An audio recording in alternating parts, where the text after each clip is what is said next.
Lagi-lagi kasus suap yang melibatkan penegak hukum terjadi. Seorang hakim agung dan PNS di lingkungan Mahkamah Agung ditangkap, ditahan setelah menerima suap senilai total 2 miliar rupiah lebih. Ini menunjukkan mafia peradilan di Indonesia masih merajalela. Korupsi di sektor peradilan seperti lingkaran setan banyak yang bermain dan saling menutupi dengan rapi. Penawaran tentu tak akan berhenti jika permintaan tetap terjadi. Bagaimana hukum bisa benar ditegakkan di Indonesia jika hakim yang katanya wakil Tuhan rela gadaikan integritas demi uang. Kita bahas malam hari ini dengan narasumber yang bergabung secara virtual. Ada Mas Miko Ginting, juru bicara Komisi Yudisial. Mas Miko, selamat malam.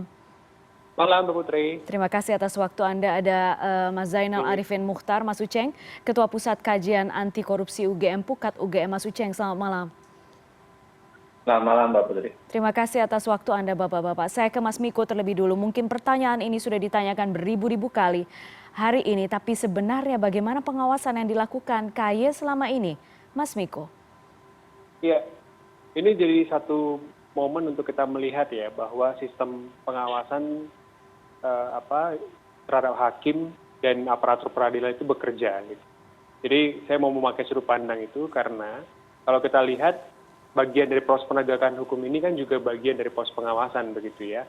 Dan kalau kita tidak lupa gitu, sebelum ini juga sudah pernah ada satu kali operasi tangkap tangan ya, baru-baru ini dilakukan di Pengadilan Negeri Surabaya, dilakukan oleh KPK dan kemudian Komisi Yudisial dan juga Mahkamah Agung juga melakukan koordinasi erat terkait dengan hal itu gitu. Jadi saya mau melihatnya dalam kacamata bahwa ini justru menunjukkan bahwa pengawasan itu bekerja. Tentu itu tidak lantas mengabaikan semua banyak sekali problem-problem yang belum diadres gitu ya.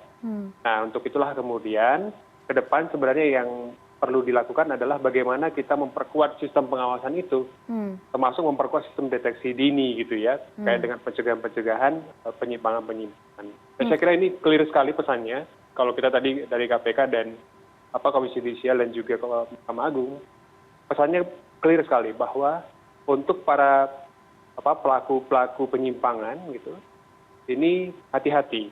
Ruang untuk melakukan penyimpangan itu semakin lama semakin sempit gitu. Di kali kedua KPK sudah melakukan operasi tangkap tangan dalam kurun waktu yang berdekatan dan bukan tidak mungkin kalau tidak dihentikan gitu, maka Anda yang menjadi berikutnya begitu. Mas Miko, apakah Anda ingin menyampaikan bahwa pengawasan yang dilakukan KY itu bukan berarti bentuk pencegahan atau bagaimana? Ya, itu bagian dari pencegahan. Dan saya kira ini yang perlu kita lihat juga dalam relasi lembaga ini. Jadi karena begini, Komisi Yudisial itu kan fokus pada hakim ya. Dan kemudian dimensinya etik dan perilaku. Nah, sementara misalnya Mahkamah Agung rentang kendali sampai tidak hanya hakim tapi juga aparatur peradilan gitu dan juga staf di lingkungan Mahkamah Agung. Nah, kalau kita lihat misalnya dalam kasus ini kan pintu masuknya dari staf ya.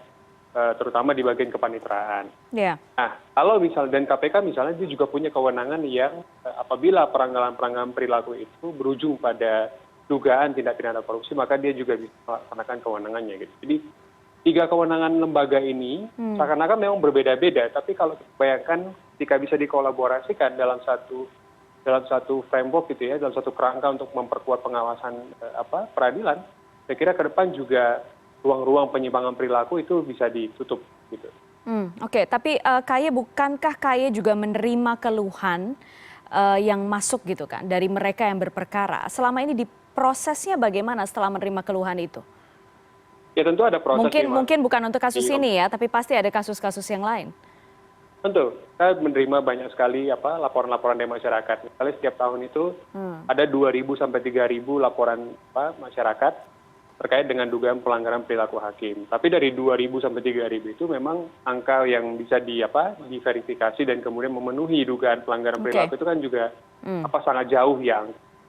Nah, setelah diverifikasi, ditindaklanjuti, terlapor dan pelapor, saksi juga diperiksa, maka kemudian direkomendasikan sanksinya kepada Mahkamah Agung untuk ditindaklanjuti gitu. Nah, selain itu kalau sanksinya misalnya pemberhentian, begitu ya, baik dengan hormat maupun tidak dengan hormat, maka Komisi Yudisial dengan Mahkamah Agung itu mengadakan satu majelis namanya Majelis Kehormatan Hakim. Nah, tahun ini kita sudah mengadakan 3 kali Majelis Kehormatan Hakim ya untuk 4 terperiksa gitu dan kita sudah memberhentikan 4 terperiksa tersebut. Oke, saya ke Mas Uceng sekarang. Mas Uceng, ini bukan hal baru seperti puncak gunung es. Selain pengawasan, apakah betul di tingkat Mahkamah Agung, di tingkat kasasi ini banyak ruang-ruang gelap, banyak celahnya? Ya, saya kira kan pertama yang harus kita pahami bahwa kasus ini bukanlah kasus hanya hakim semata ya. Kalau Iya. kita lihat bahwa ada upaya suap dilakukan oleh cara yang kemudian bekerja sama dengan orang internal itu Iya. melibatkan hakim. Artinya saya kira begini, yang pertama adalah kita harus pahami bahwa wajah Mahkamah Agung adalah wajah di semua sektor. Itu juga barangkali wajah di aparat penegak hukum lainnya, Iya. so sistem lainnya seperti pengacara dan yang kita bicarakan hari ini. Nah yang kedua saya kira Mahkamah Agung ini buah dari rezim ketertutupan. Karena sudah sekian lama kita selalu bicara bahwa Mahkamah Agung harus berani membuka diri. Membuka diri itu dalam artian memang tidak semua perkara harus dibuka persidangan ya, memang tidak semua tentu saja. Tapi paling tidak ada beberapa perkara yang barangkali bisa dibuka persidangannya, misalnya judicial review di Mahkamah Agung itu sudah sekian lama selalu kita bicarakan bahwa harusnya dibuka. Bukan juga sekedar membuka sidang, tetapi barangkali adalah substansi lain. Misalnya putusan itu harus cepat, harus langsung tayang supaya orang kemudian paham. Iya. Karena Mahkamah Konstitusi sendiri sudah mampu melakukan itu. Iya. Ya di konstitusi hanya berjarak beberapa menit setelah dibacakannya putusan langsung sudah bisa diakses. Semua orang sudah bisa mendapatkan itu. Saya kira keterbukaan macam itu sedikit banyak bisa menipiskan yang seperti ini. Yang ketiga saya kira memang wajah Mahkamah Agung ini persis yang dibilang Mbak Putri tadi, bahwa ini adalah puncak gunung es. Dari sekian banyak cerita sebenarnya, kalau yang beredar di publik, yang dilaporkan, yang diceritakan, yang dibahas, ini berulang-ulang untuk mengatakan bahwa ada permintaan dari orang Mahkamah Agung tertentu, atau ada permintaan dari pegawai, atau misalnya di pengadilan negeri atau di pengadilan tinggi. Saya kira cerita itu ya melahirkan, bisa dikorelasikan dengan sebenarnya putusan Mahkamah Agung yang bernada ajaib gitu ya. Putusan ini lahir dari analisis yang ajaib, lahir dari analisis yang tidak pas. Itu kenapa sebabnya saya selalu mengatakan intervensi terhadap Mahkamah Agung itu memang harus. Kita kan begini. Harus apa Mas? Harus apa Mas Uceng? Teori yang namanya independensi. Iya. Ya, pasti. Yang namanya hakim harus independen itu pasti. Itu dijaminkan di semua instrumen internasional, di semua kesepakatan hakim selalu mengatakan independensi itu penting.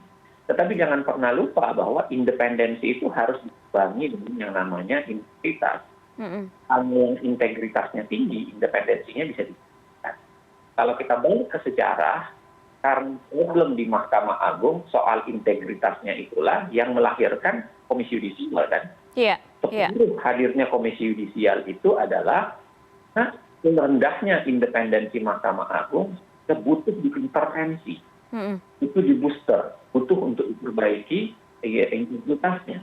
Nah saya kira di tengah tsunami saat ini yang dialami oleh Mahkamah Agung, saat ini kita menyuarakan kembali itu bahwa independensi Mahkamah Agung itu harus diintervensikan, dikuatkan supaya kemudian bukan independensinya dikuatkan, tapi integritasnya yang dikuatkan. Makanya saya kira peran Komisi Yudisial menjadi penting untuk kita dorong, untuk termasuk saya mengatakan Komisi Yudisial memang harus rajin-rajin untuk melakukan eksaminasi putusan, untuk melihat apakah putusan itu lahir dari logika hukum yang baik, logika hukum yang ajaib gitu. Dan saya kira dari situ sebenarnya ya daya ingat atau kemudian daya monumental mempelajari putusan itu bisa mengingatkan hakim untuk mengambil putusan secara lebih baik gitu. Intinya adalah integritas itu selalu berkaitan dengan independensi. Kalau integritasnya bermasalah, kesalahan besar kalau independensinya kita tinggikan.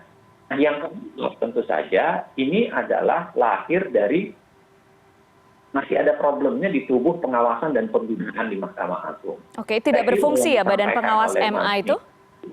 Tidak berfungsi Badan Pengawas MA, Mas Miko Uceng? tadi mau mengambil sisi baiknya dengan mengatakan bahwa masih ada ruang yang bekerja. Jadi di saat yang sama, kita harus akui bahwa kalau kita lihat misalnya pengawasan itu bagi ya, ada pengawasan yang bersifat preventif, pengawasan yang bersifat fungsional seperti Komisi Yudisial, ada pengawasan yang bersifat politik seperti misalnya penangkapan, seperti misalnya yang dilakukan KPK. Saya kira di dua level yang bawah ini masih terganggu gitu. Di level prevensinya dengan di level fungsinya. Ya, karena kita ketahui sendiri Mahkamah Agung saat ini reluctant dengan pengawasan yang dilakukan oleh Komisi Yudisial ya, dalam banyak hal, misalnya yang rajin melawan kewenangan-kewenangan yang dipunyai oleh Komisi Yudisial itu malah hakim itu sendiri. Seperti kita tahu, banyak judicial review yang dilakukan di Mahkamah Konstitusi itu dilakukan oleh hakim-hakim. Nah, saya kira kalau kita mau menyempurnakan dari hulu ke hilir di wilayah pengawasan, mulai dari prevensinya, pengawasan fungsinya, dan pengawasan di tingkat kurasinya, saya kira tiga-tiganya itu harus diterima menjadi sebuah pengawasan yang memadai. Hanya satu yang diandalkan seperti KPK atau yang ada dua yang diandalkan dibanding yang lain, kira penelitian akan berulang. Seperti itu juga ya, KPK sendiri menurut saya agak gamang gitu. KPK kemarin sebenarnya tiba-tiba mengumumkan ada hakim, lalu tiba-tiba mundur belum tentu ada hakim, betul. Ada hakim. Itu sendiri buat publik sudah menunjukkan menaruh catatan tersendiri terhadap proses ini. Yang kelima dan yang tidak kalah pentingnya Mbak Putri, saya kira itu harus diakui ada problem di wilayah seleksi hakim itu sendiri. Seleksi, Kita harus ingat Pak Dimyati ini, kalau saya keliru mohon saya ingatkan. Seingat saya Pak Dimyati ini sendiri punya problem ketika melalui proses seleksi dulu. Kalau masih ingat ada uang suap, yang dugaan uang suap di toilet itu. Ya, yang kemudian sempat heboh dan seingat saya nama Pak Dimyati inilah yang kemudian hadir di situ. Walaupun kemudian proses verifikasi ini tidak terjadi, bahkan kemudian tetap didukung lolos. Saya kira ini adalah problem di wilayah seleksi pemilihan hakim agung kita. Tingkat Komisi Yudisial sendiri dengan segala kejahatan terhadap itu, tapi di lain sisi proses seleksi di DPR sendiri punya problem besar. Bagaimana mungkin orang yang punya track record atau kemudian ada problem, ada masalah, ada dugaan penyuapan yang kemudian dibahasakan secara besar, itu masih mudah melenggang untuk kemudian terpilih menjadi hakim konstitusi. Saya kira ada fokus yang harus disadari bahwa wajah proses seleksi kita itu tidak terlalu menarik di hadapan cermin. Dan ini memang harus dipoles, perbaiki. Kalau kita tidak menghendaki lagi kejadian seperti penangkapan hakim agung ini terjadi. Baik. Kita sekarang jeda dulu, nanti setelah jeda saya mengutip yang disampaikan Mas Uceng. Saya tanyakan ke Mas Miko, betulkah yang disampaikan Mas Uceng ada penolakan, ada reluctancy yang kemudian dilakukan justru dari Mahkamah Agung sendiri atau para hakim agung sendiri dengan munculnya terhadap posisi atau lembaga Komisi Yudisial. Tetap bersama kami di CNN Indonesia Newscast.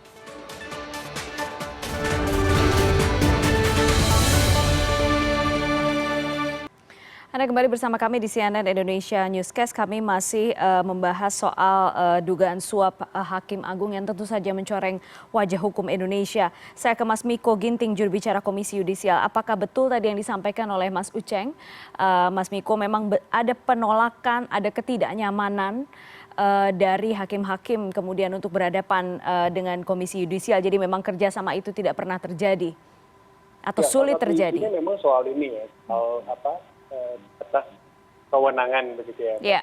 Dan ini memang perdebatan yang belum usai gitu. Jadi soal mana batas kewenangan Komisi Yudisial dan mana batas kewenangan pengawasan Mahkamah Agung.